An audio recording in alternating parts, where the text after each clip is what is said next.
When emergency first responders were overwhelmed by Los Angeles County's most destructive fire yet, a band of surfers, along with their neighbors and friends, stepped up to defend their home turf in Malibu.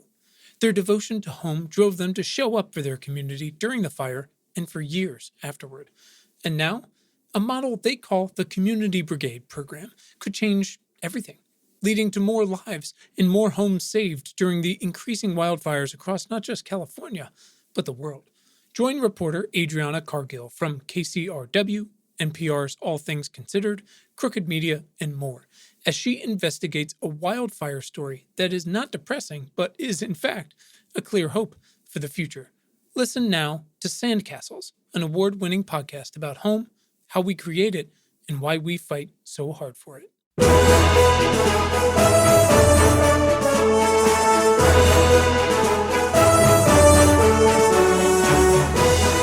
Welcome to Important, Not Important. My name is Quinn Emmett. And my name is Brian Colbert Kennedy. And this is science for people who give a shit. That's right. We give you the tools that you need to fight for a better future for everyone. The context straight from the smartest people on Earth and the action steps you can take to support them. That's right. Our guests are scientists, doctors, nurses, journalists, activists, farmers, CEOs, astronauts, even a reverend. Mm-hmm. Yeah. This is your friendly reminder that you can send questions, thoughts, and or feedback to us on Twitter at importantnotimp or email us at questions@importantnotimportant.com. You can also join tens of thousands of other smart folks and subscribe to our free weekly newsletter at importantnotimportant.com. Brian, I don't know if you saw our previous guest, episode number, wait for it, 42. Whoa. Dr. Cyan Proctor. Dr. Proctor, do you remember Dr. Proctor? Of course. Do you remember she calls herself the analog astronaut? Yes. Did you see she got picked to go to fucking space? Yes. Dr. Proctor is going to space. So excited. Pretty wonderful. Pretty damn wonderful. We will definitely rerun that one because, God, she was awesome. That was just a fantastic conversation. That's so huge. Yeah, all the way back 2018. Wow, it was called What Happens When You're Almost an Astronaut. Yeah. Now she's going to be an astronaut. Oh, Best thing so ever. Great. We can erase that almost. Yep.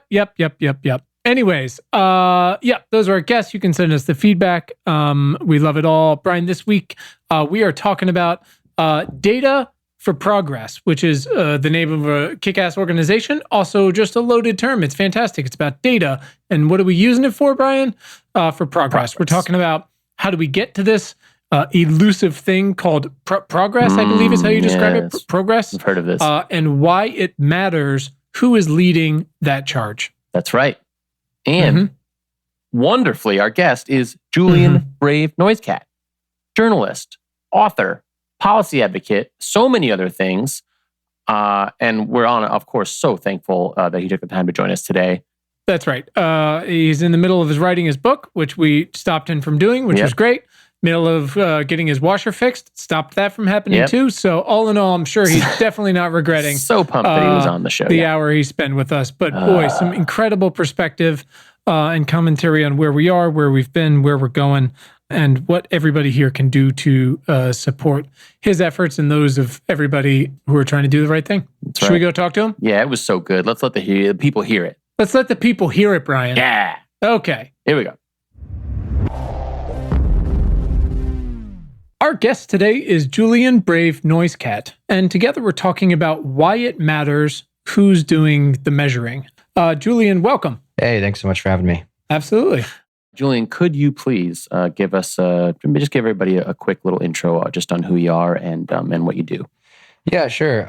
So my name is Julian Brave NoiseCat. I'm the Vice President of Policy and Strategy at Data for Progress, which is a progressive think tank that uses data science and in particular public opinion research, as well as policy analysis and occasionally other forms of research to develop and advocate for progressive policies, particularly related to climate change and climate justice. I also do a fair amount of journalism and writing in addition to the policy advocacy and activism work. And I'm supposed to be working on a book right now, but I say yes to far too many opportunities to go on podcasts. So not doing as much book writing as I should be. I'm also a citizen of the Secwepemc Nation and a descendant of the Lil'Wat Nation of Mount Currie in what's now British Columbia, Canada. Awesome. Thank you. Well, I'm both thankful that you lost another hour of book writing dust, but also you have my apologies. It's nothing like cutting into that. I totally get it. The thing I've discovered is like, if I want to make the time, no one else is going to make the time for me. I just need to defend it. 100%, man. I mean, my day job is I'm actually a screenwriter, and so I actually created this entire business instead of just doing my work. So I fully empathize with how that works. With what you're doing. Yeah, 100%. Awesome. Thank you for that. As a reminder to everyone, and so Julian, our goal on the show here is to provide some context for our question or our topic today, and then we'll dig into action-oriented questions and action steps and what everyone out there can do to help support. Sound good? Sounds good. Awesome. Julian, we'd like to start with one important question. It's a little ridiculous, but 107-something guests have had some fun with it. Instead of saying, tell us your entire life story, we'd like you to boldly answer, why are you vital to the survival of the species? Oh, shit. I don't think I am vital to the survival of the species. I would say that humanity has a unique capacity for collaboration and cooperation. We've developed languages and cultures and entire governing structures to facilitate the better aspects of our humanity. And, I think about and work on climate change and the many assorted and related problems interconnected to it every single day. And when you get down to it, cooperation is really going to be one of the most essential parts of tackling our current ecological crises, actually. And yeah, I mean, I guess as someone who thinks about policy, governance, and communication from the perspective of a journalist and writer and advocate, I guess that I have some of the skills that I think are going to be essential for broader humanity to tackle these crises. But I do not think that I'm essential to that project. Oh, that's a hell of an answer nonetheless. Yeah, you're certainly not alone. I would say 70% of people answer, or they just laugh at us, which is always a great start. Thanks for not laughing at us. Awesome, man. Well, listen, Julian, this is I'm excited to have this conversation because I'm so thankful and admire so much the work you guys do, and particularly what you do, because you obviously do a lot of things. So I want to focus on that as our topic, sort of how we're measuring policy now and climate and COVID and more, and why transparency and inclusivity means so much in the measurement and in the advocacy.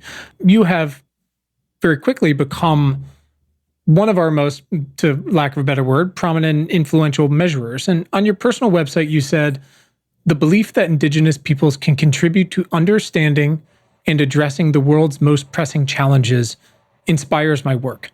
And that reminded me of, there was this cat named Richard Hamming, who was just this titan of American mathematics. And he worked at Bell Labs back in the day when they had all these different disciplines on the same hallway. And he gave this speech in which he kind of funnily described this brutally honest lunch conversation he had with some folks from the chemistry department. And as he recounts it, he said, I went over and said to the chemistry people, do you mind if I join you? And they said, they can't say no. So I started eating with them for a while. And I started asking, what are the important problems of your field? And after a week or so, what are the important problems you're working on? And after some time, I came in one day and said, if what you are doing is not important, and if you don't think it's going to lead to something important, why are you at Bell Labs working on it? And I thought about that in sort of the context of your quote, because you do so much more than data and analysis. So I wonder if you can talk a little bit about how your background and your values, how you use those to focus on the world's most pressing issues from, again, so many different applications from, like you said, journalism and data and everything. Yeah. So I grew up in Oakland, California, which I think is a very interesting place and played a very significant role in shaping who I am and how I think. I also grew up in a probably fairly unusual household. My father is First Nations, as I said, originally from the Canadian side of the border, although he moved here and has lived here for coming up on 40 years or four decades. And I've lived in the U.S. pretty much my entire life, with like a few exceptions for short periods of time, where I lived back in Canada or went off to school in the UK. And, that experience of growing up in a place that is remarkably diverse, like Oakland, that has a long history of progressive activism that includes the student movements of the 1960s, the Black Panther Party, as well as the origins, to a certain extent, of the native rights movement with the occupation of Alcatraz, beginning in 1969 and extending through 1971. That whole history, which was still, the memory of which was still alive and well in the community when I was growing up, as well as, sort of the unusual circumstances of living in a household where my dad, was Native and was an artist and, was very proud of that. And there's all sorts of, elements of the art world. My dad's an artist that I got to be part of that, really made me proud to be Indigenous at the same time as my dad sort of left our home when I was very young, when I was 6 or 7 or so. So I grew up in a single mother household and, sort of was awake to the world's injustices, through that personal experience, as well as through sort of just the culture and realities of a very diverse urban city like Oakland. I think all of that, sort of pushed me to value my experience and the experience of the community that I was from, which was, the Native community, which itself was, even though the Oakland is very diverse, the Native community was often seen as fairly peripheral. And, at the same time, I thought that we had a history and a perspective that mattered, probably before I had enough knowledge to know that we did, in fact, have a history and perspective that mattered. I've been very blessed to pursue the education and a career that allows me to, among other things, sort of make the case for the perspective that says that we matter and that we have something to lend to some of the biggest and broadest challenges of our time.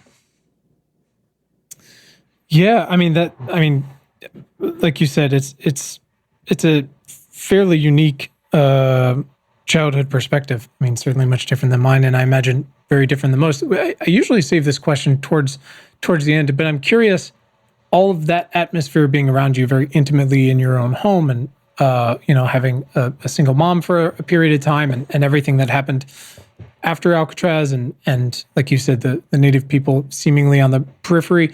I'm curious when that became sort of practical. So the question I usually ask is, when was the first time in your life when you realized you had the power of change or the power to actually do something meaningful? I'm curious when that starts to kick in for you. Oh, that's a really interesting question.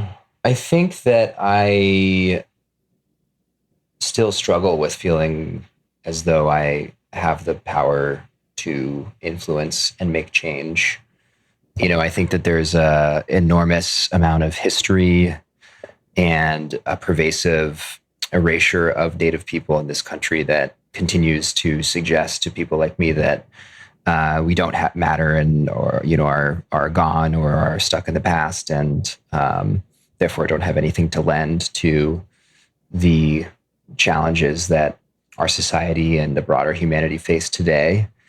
And, I think on some of my lower days, I still feel that to a certain extent. I still feel as though, Native people don't matter to anyone, including progressives, sometimes. And then I think on other days, I do feel as though what my community and my people and I have to say about various challenge is honored and respected. And I think that sort of varies by day. Like, I think it probably goes all the way back to, the teachers and, figures in my life who made me feel as though there was something of value in that history and experience, and that, I had something insightful or something that mattered to say. And, I'm incredibly and eternally grateful to all of the people who cultivated that sense of value when I was, growing up and getting educated and going throughout my life. And there are many of those people. My mom probably being the biggest among them. Yes. And then, beyond that, I think that there's I think it's very normal for people to feel excluded and like their voice doesn't matter. And, I certainly still feel that way on many days. And there were many other figures in my life who probably not intentionally, although maybe in some instances intentionally, made me feel that way. So that's super compelling. I appreciate you sharing that. It's again, as someone who does writing, but as a straight privileged white guy, even when I turn stuff in, I can, you hit send on the button and you just feel the fraud symbol blinking. Like, why would anyone be interested in this? But exactly. I imagine I think about that with everything I do. Yeah. But I can and cannot obviously imagine how much more complicated that can feel, and the number of inputs on how that cumulatively build up to create that feeling. Sometimes, even with someone who has been published everywhere and contributed in so many compelling ways to getting us to where we are today, frankly. I think in any sort of society, and certainly in a democracy, there's like a desire to be heard and valued that tends to go proportionally with your ability to influence power, and in DC to influence money and votes.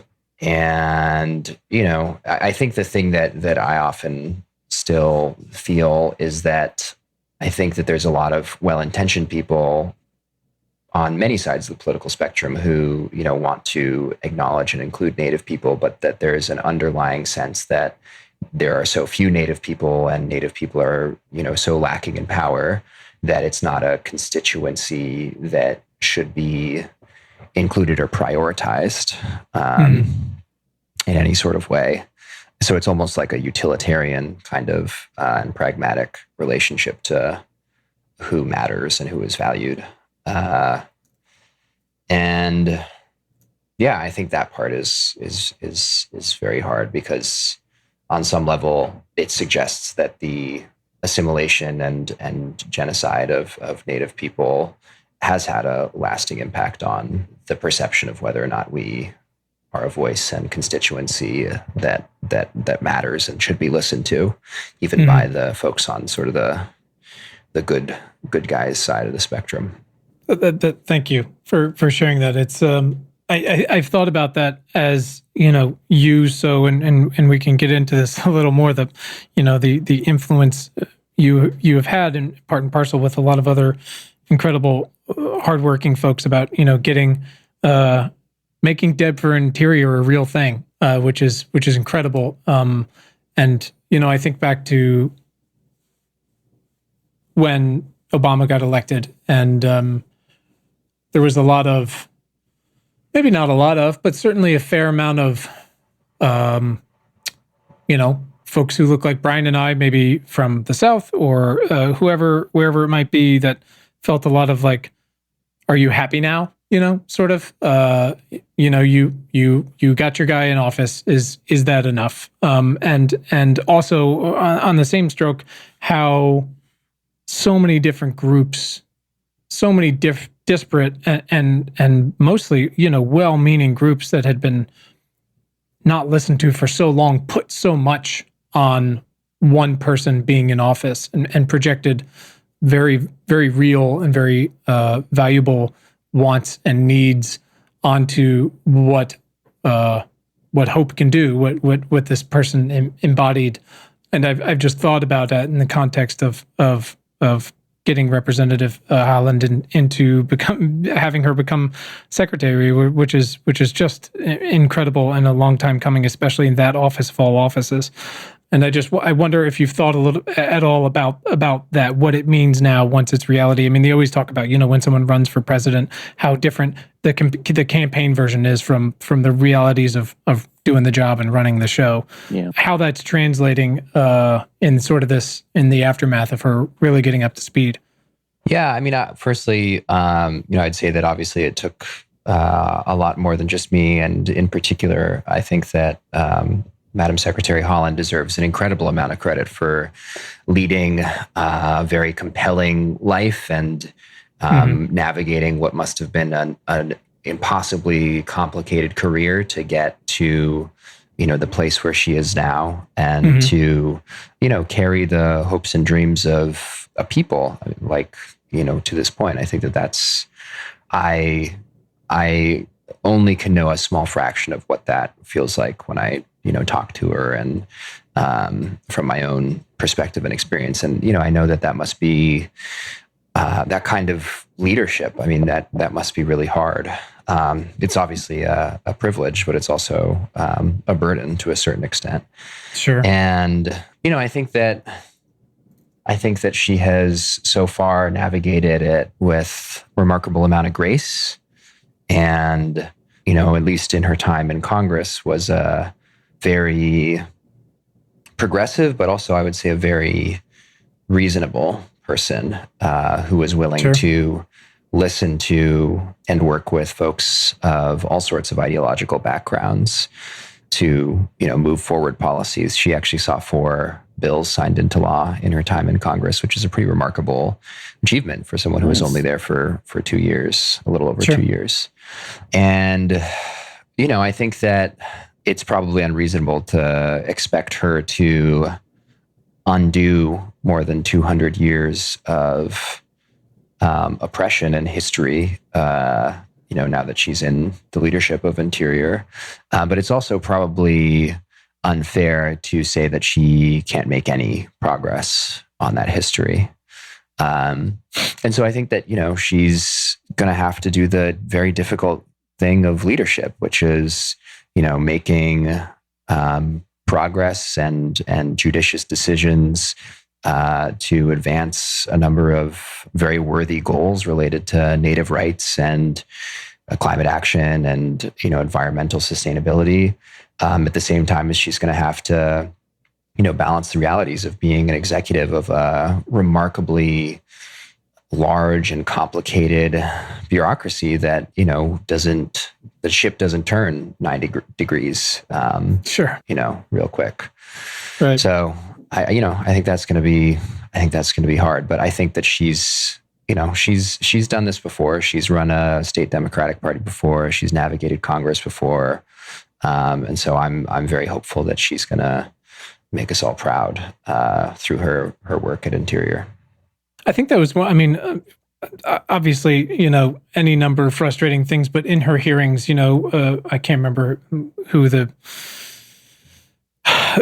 person was who was like, I'm not voting for her. She hasn't answered any questions with substance, and her views are radical. And it's like she was actually fairly bipartisan in like a very short period of time in Congress. Like you said, she's very reasonable and very effective. I mean, to pass 4 bills in 2 years doesn't really happen, and that requires someone who's a listener and is also firm in what they stand for and what they feel like they're able to do. That's like you said, she's navigated some things before, clearly. Yeah, especially in a period of divided government. I mean, the only way to pass a bill in a divided government is to work across the aisle. So yeah, I think the other thing that you have to deal with, of course, as a leader and as a public figure, and probably even more so as a woman and a person of color than others, is a real misrepresentation of who you are and what you stand for. And I imagine that part is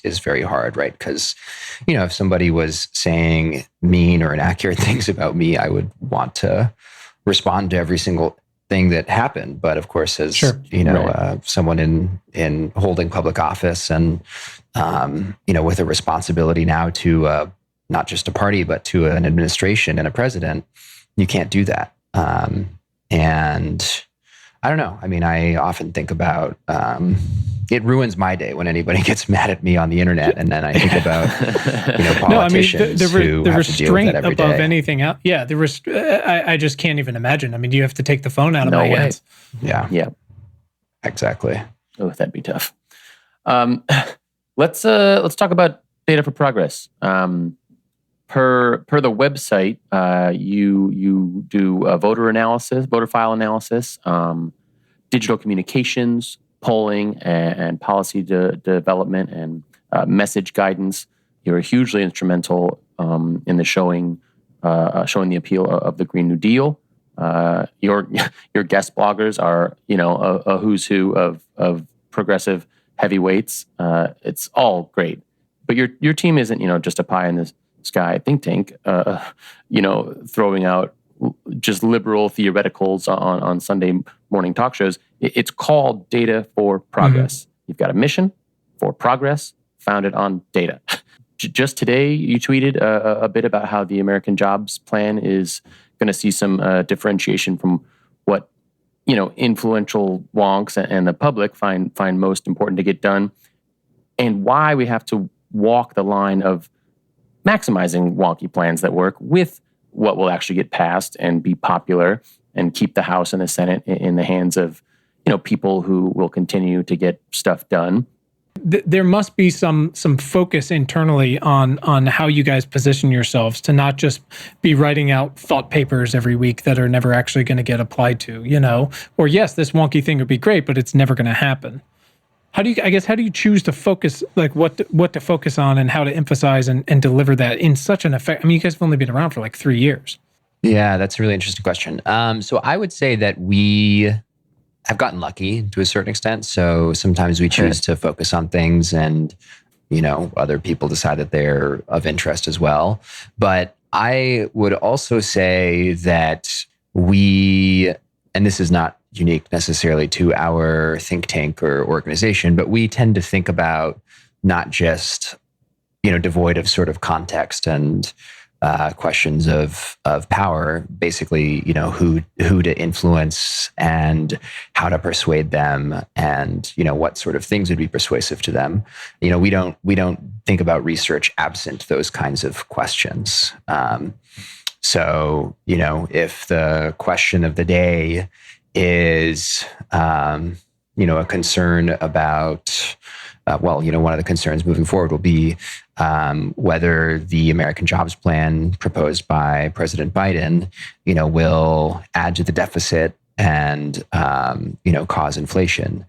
And, via our ability to run surveys related to those questions, we can dive in and ask a series of, run a series of polls, sometimes, in priority geographies where there might be elected officials who need to see the research related to that question to inform their decisions. We're able to do that sort of a thing, and often are able to do it in a way that is credible.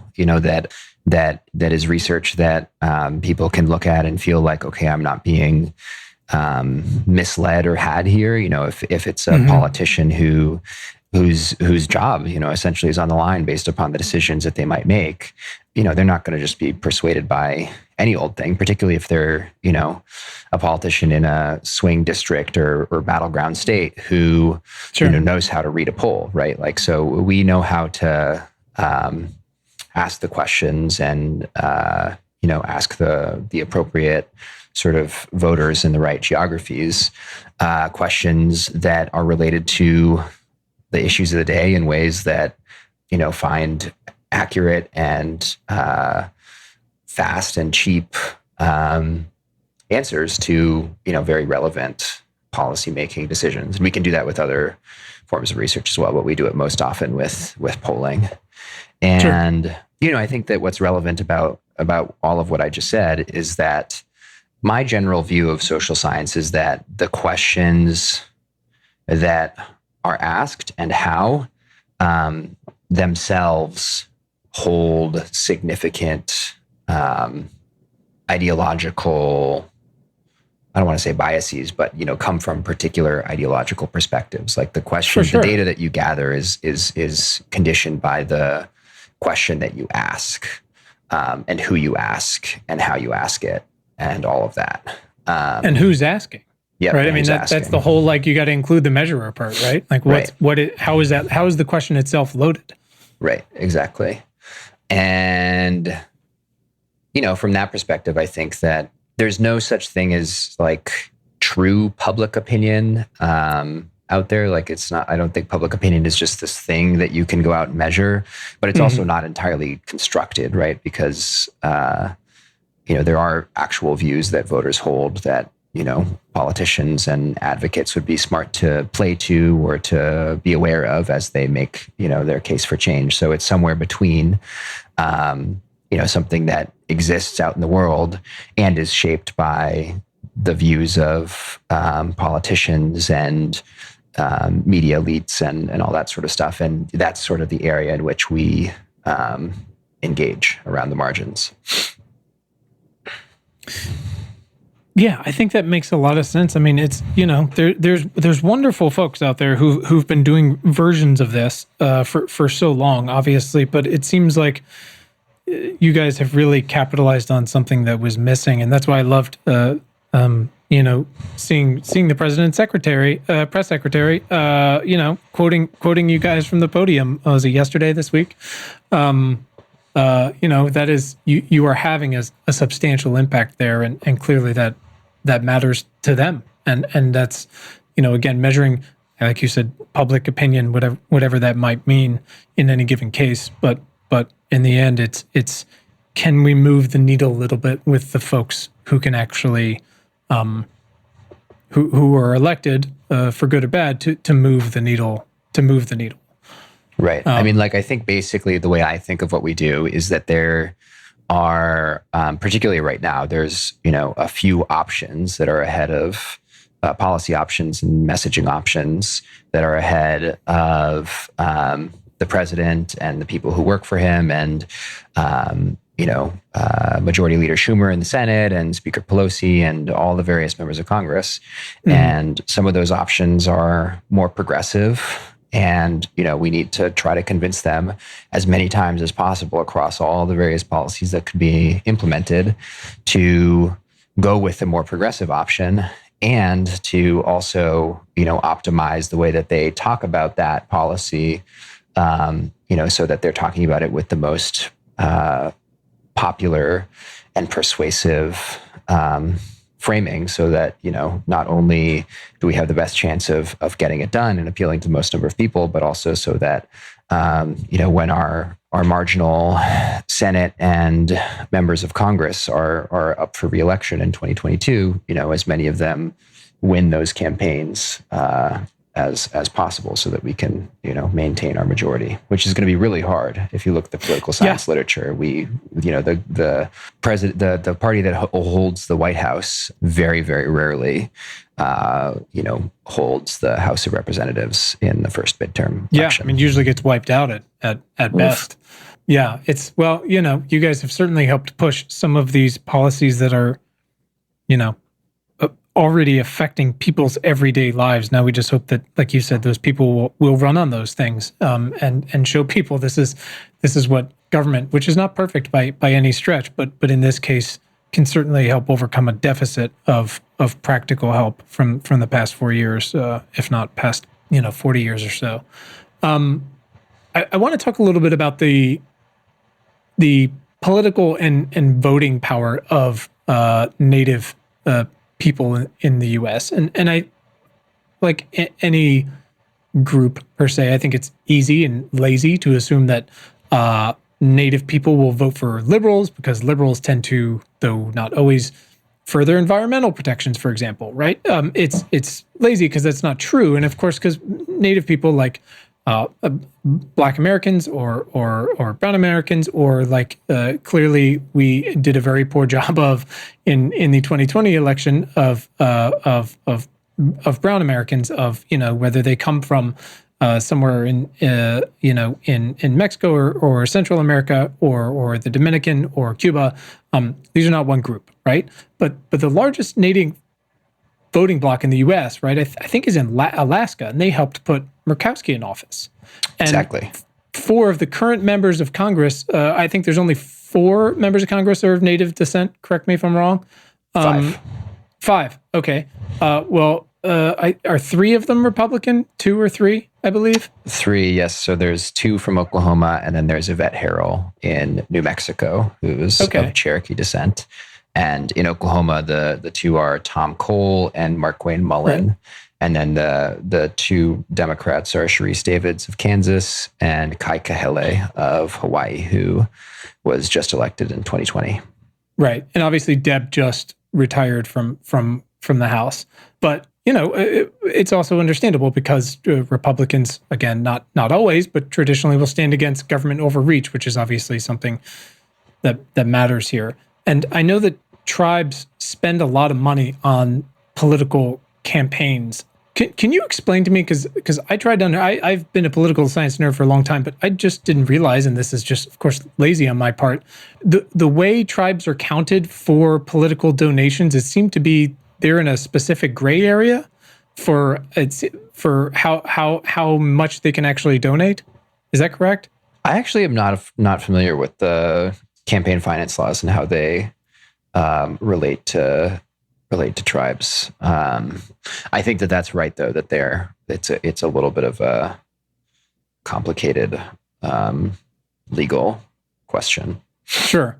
Well, we'll try to do some research on that. Maybe it's something I can follow up with down the line here. But I noticed you talked about in some of your writing that you're part of a group called the NDN Collective, which is described as a new nonpartisan organization dedicated to building indigenous power. So I wonder if you can talk about sort of where that came from, what your biggest obstacles are, and where you actually see some progress being made as far as growing Native political and voting power in the U.S.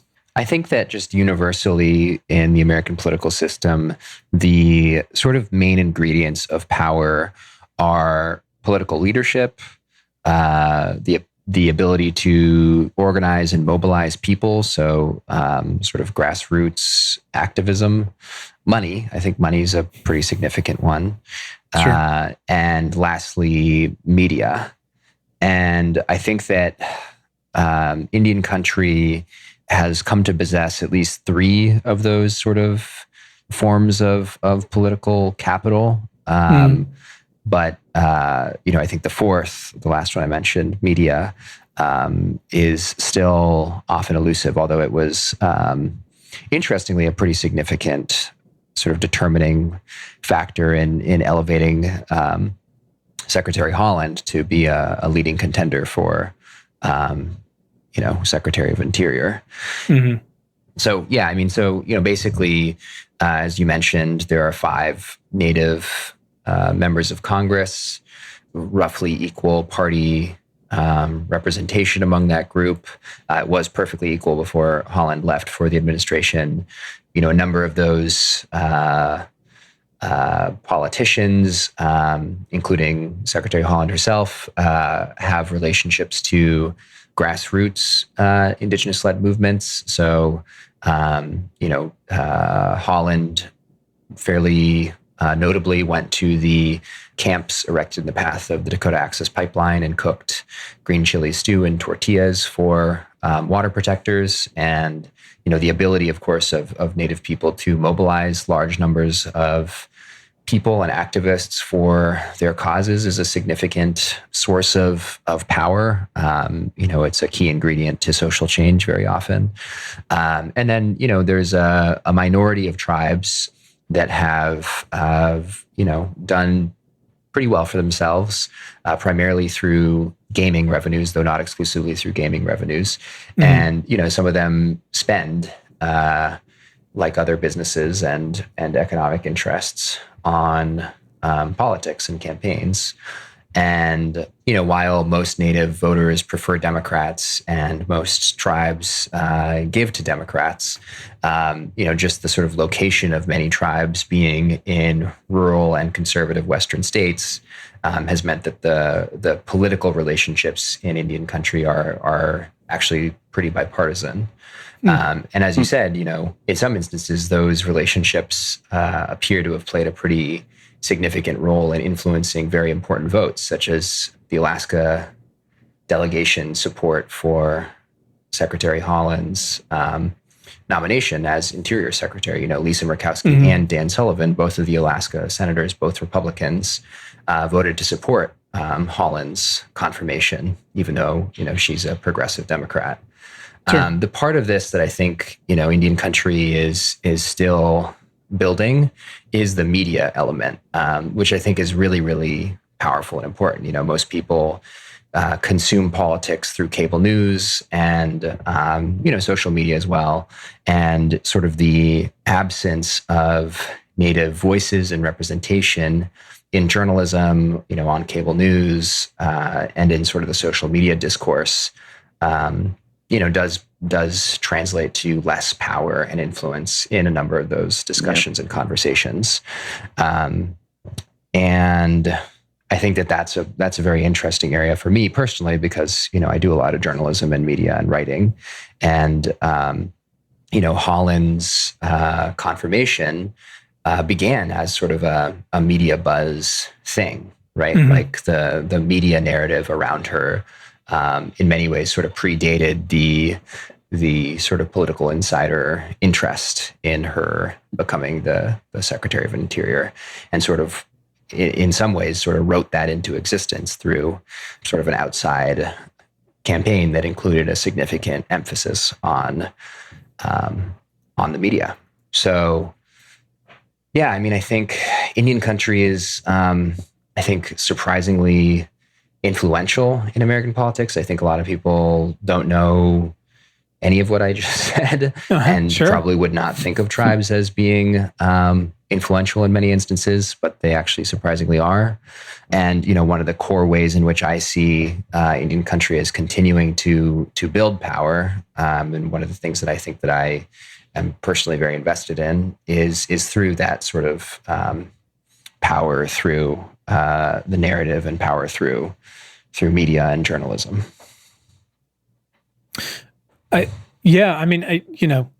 You're so spot on with media being the lacking point, because it's for the past since Fox News and everything else that's springing up around it, and social media. There's at least almost pre Cambridge Analytica, right? But pre sort of everyone getting their news from Facebook, in that Fox News period at least, and still today, there is almost no air in the room for anything else, much less a specifically marginalized indigenous people to be able to break through there. And it seems like now with like you said, buzzy campaigns that start from the ground up, like Dev for Interior, you hope to see that that's something that can be built upon, so that there is more of a voice to match, like you were saying, the giving and the voting that have actually made some significant dents in politics. And now, how do we get that out to a broader place? Because again, like you said, like most people have no idea about any of the stuff you just said. And that's a problem, obviously. Yeah, and I think that problem runs really deep. My personal view is that, and this is probably shared by a lot of folks in sort of the Native studies and Indigenous studies realm, is that at its core, this country has sort of an amnesia with respect to its First Peoples, in part because we often invisibilize the acts of colonization and assimilation, and in some specific instances, genocide that were perpetrated against Native people. And, to claim the land and, the things taken from Indigenous peoples on behalf of, settler society, those acts and that history had to be purposefully forgotten and sort of set Sure. out of mind.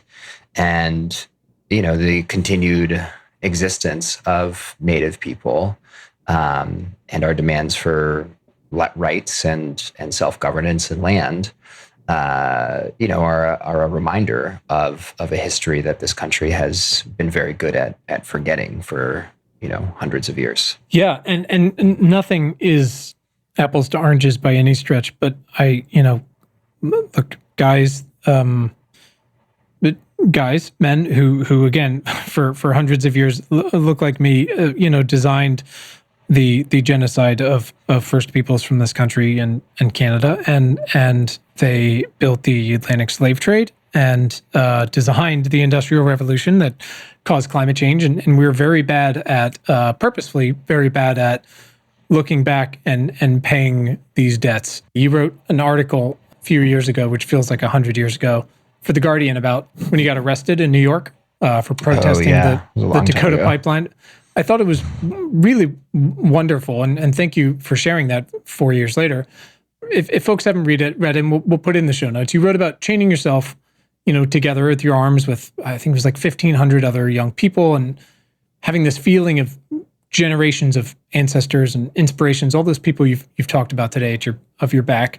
You're feeling all the pain and the anger, and feeling what you thought was prepared for that moment until you got arrested and you went into this system we've designed, right? And coming to terms with being in the cell and getting called out 2 by 2 and having no food and no control and all that stuff that comes after, and all the paperwork for your community service. There seems to be a broader swath of Americans volunteering to participate in these acts of defiance that Indigenous and other marginalized people have had to do for centuries here. The data you're culling for progress requires everyone, not just those with most to lose, right? In your mind, a few years after being arrested and everything that's happened since, how can people like me be more involved in a way that supports movements led by Indigenous people and people of color and women and Jews and Asian Americans and Muslims, and without co-opting what's already there and what makes them important, without making the same mistakes and just rebuilding these exact sort of white supremacist systems that got us to where we are today? I mean, this might sound kind of simple, but I think just being a reasonable and thoughtful and compassionate person counts for a lot. I think, one sort of criticism I have of progressive culture is that at times we can look and talk down to people who might otherwise be persuaded to be part of our project, for not necessarily being hip to, the latest way to think and talk about the many social challenges and injustices that we face. And I feel pretty strongly that the best way to build support is, to meet people where they are, and to, politics is a game of addition. So it's about bringing more people in. And I think one problem that we often face in activist circles is that we are often keeping people out just as much as we are bringing people in. And then on the other side of that, I think that we started this conversation talking about communication and collaboration. And the other side of communication and collaboration isn't talking, it's listening. And I think that ability to listen is even more probably important than the ability to speak and represent and give voice. I think the key ingredient to journalism is not being a great writer necessarily. It's being a great listener. I think the key ingredient to organizing and bringing people together and creating solidarity and community and plans of action and all that sort of stuff is listening. It's the ability to hear out various voices and perspectives and to create points of alignment and agreement from there. And also to understand where people disagree. I think listening is really important for that as well. So, I think that like, I don't know, this sounds a little trite, I guess, or a little, Please. Simple, but I think that like listening is just really, really important. And, listening to try to build understanding, I think is really what we need. And, sometimes that requires, humility on the side of white folks. And, sometimes I think that also requires patience on the side of people who look and think more like me. Well, that's thoughtful. I do appreciate it. It's I think a lot about this social media thing and how easy it is to just throw out one's opinions. As much as we make, super social media nerds can make fun of people who just lurk and listen, but there might be something to that, as assuming you've curated it and the algorithms let you be exposed to, folks who might be a crowd you didn't know you were interested in, or you could be a part of, but also hard truths of folks who have it much more difficult and are doing the work every day. Hopefully we can use tools like these for good in that sense. Obviously, it's a little difficult for people to get together right now to do any listening. So, I'm just trying to find ways to be as effective as we can be. Yeah, and I mean, the platforms also aren't the best for listening all the time, Yeah. I don't think that they were necessarily built for that. I think they were built to addict us and sell us things, not to, not for any high-minded notions of human connection and collaboration, unfortunately. I don't know what would give you that idea. Would have been nice. That would have been a good way to go about it. They would have been bankrupt immediately. Yeah.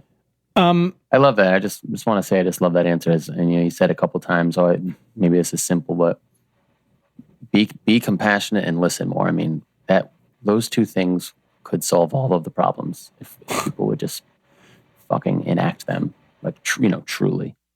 I mean, I think there are some places where there just are fundamental disagreements where no amount of listening is going to resolve that, right? Like there's clearly a vocal minority of white people in this country who don't want it to be a country that is multiracial and diverse and welcomes in immigrants and takes action on climate change. And that, at the end of the day, that might be a irreconcilable difference between another worldview that is maybe a little bit more enlightened.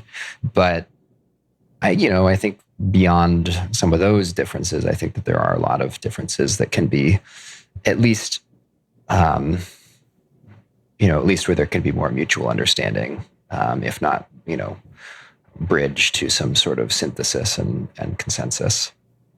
Sure. On top of all those things, patience and humility and listening and compassion, on and from both sides, I'd love to know any specific steps that our listeners can take to support you. We love getting to this point at the near the end of every podcast, so we can really give our listeners something to do specifically. And so we like to break it up into two little things: what we can all do with our voice and what we can do with our dollar. So, starting with voice, what should we be asking? Actionable, specific questions should we be asking our community to and our representatives that would help support you in your mission? I think that it's really important for people to make sure that their voices are heard by their elected representatives. I think that people should be. There's this incredible coalition called the Green New Deal Network that is organizing actions around the country related to the American Jobs Plan and a progressive not alternative, but a more progressive version of it called the Thrive Agenda. And I think folks should learn more about that, get involved with it, call their representatives, tell them that they should pass the American Jobs Plan or pass a more progressive version of it that invests in our economy to tackle climate change, to create good jobs and promote racial justice. There's pretty compelling evidence that suggests that people flooding their members' inboxes with calls related to the Affordable Care Act, for example, saved a lot of people their health care. And, I think that those kinds of grassroots lobbying actions, which everybody, has the power to do, are incredibly important. And they're especially important if you, are a voter in a place like West Virginia, let's say, or Arizona or Colorado or Montana. Beyond that, I think there's a lot of really great organizations out there that are part of the progressive movement and ecosystem. A number of them that are organizing people. I think the Sunrise Movement's doing incredible work. And then, there are organizations like Data for Progress that are playing a sort of infrastructure and service providing role to those organizations and movements by, helping them make the case for the most progressive options, via research. And I think that piece is also really important. And, I think small dollar donations to all of those organizations do, have an impact, and also just, engaging with their work in whatever way that people have the means to do, whether that be, participating in actions or protests, or signing up for mailing lists, reading and engaging with research. Even I hate social media, but I do a lot of it, and engaging with these things on social media. All of that stuff. There's research that shows that each of those things, can have and does have an impact. Awesome. That's awesome. We're actually an endorsing organization of Thrive. I love what they're doing there. So on top of all those other awesome groups, we'll definitely put all that stuff in the show notes so folks can check it out. And would you say that those are the same places where folks should be? You talked about smaller dollar donations. Yeah. Or you feel like those are some of the most effective places out there for folks to help move things along? Yeah, I think if your orientation is to legislative and policy change, there's lots of other organizations out there that are doing mutual aid and things like that are also very important during the pandemic. And I think those are very worthy causes as well.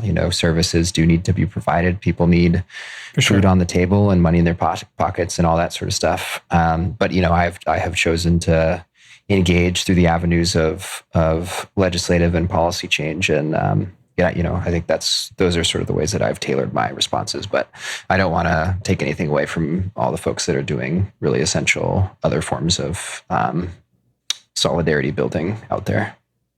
And this is one of the we got to do it all. It's one of the things of the system being broken is that you have to help people who are hungry right now, while simultaneously, supporting the groups and the folks that are trying to actually change the system itself.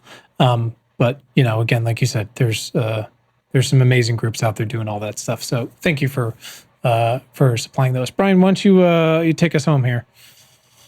Let's do it. Yeah, we've kept you for an hour. That's pretty good. Thank you, first of all, very much again for doing it. We do have the last little bit, a few more questions. It's not a lightning round, but if you can hang out for a little bit longer, that's all right. 3 minutes. Yeah, 2 minutes. You guys have me for 2 more minutes. Deal. 2 minutes. Perfect. Okay, let's do it. Hey, Julian, who is someone in your life that has positively impacted your work in the past 6 months? My mom. Awesome. That never needs an explanation. Moms rule. Moms do rule. That's so great. Julian, what's your self-care? What do you do when it's Julian time? Oh, I'm obsessed with tennis right now. I picked up tennis during the pandemic. Nice. I'm addicted to fun. it. From a cold start? You just thought tennis? I knew the basics of how to play and stuff, but I didn't play competitively growing up or anything. That's awesome. It's so fun. Singles great, doubles great. You're out there with some friends. What a good time. Yeah, I'm a big physical activity sports person. So, Awesome. Good. Gotta be. Julian, what's a book you've read this year that has maybe opened your mind to a topic that you haven't considered before, or has just changed your thinking in some way? I read David Remnick's tome about the fall of the Soviet Union, the end of the Soviet Union.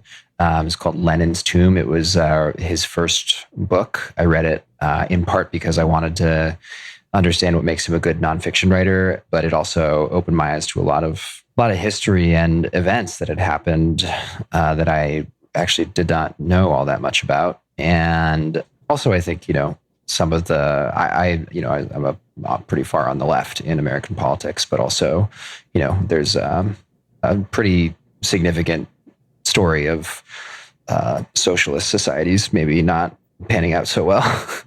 It's a very gentle way of putting it. Yeah.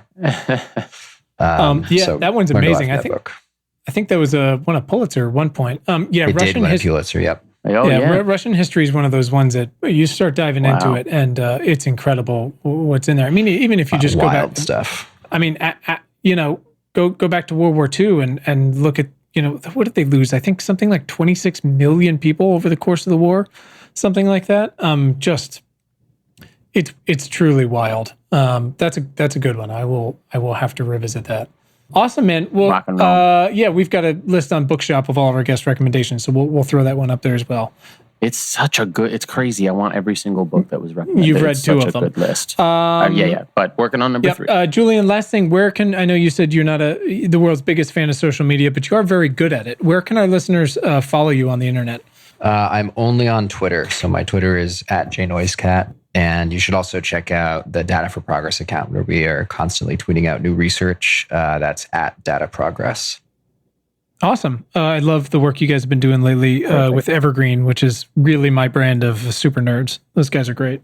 Yeah, they're the best wonks around, in my opinion. It's pretty awesome. Julian, thank you so much for your time today, man. We really appreciate it. I know you have a million other things to do, and that book's not writing itself. As I'm learning all too well, yes. Yeah, it's just the worst, man. Hey, we didn't hear the washing repairman once, so I hope everything's great there. Oh, awesome. Yeah, I closed the door, and I think it went all right. So it's either really good or not great. Well, thank you again, man. Really appreciate it. Best of luck with everything, Beth, and thank you for all the hard work you're doing out there. It's inspirational, and we will continue to do our best to support it. Thanks to our incredible guest today, and thanks to all of you for tuning in.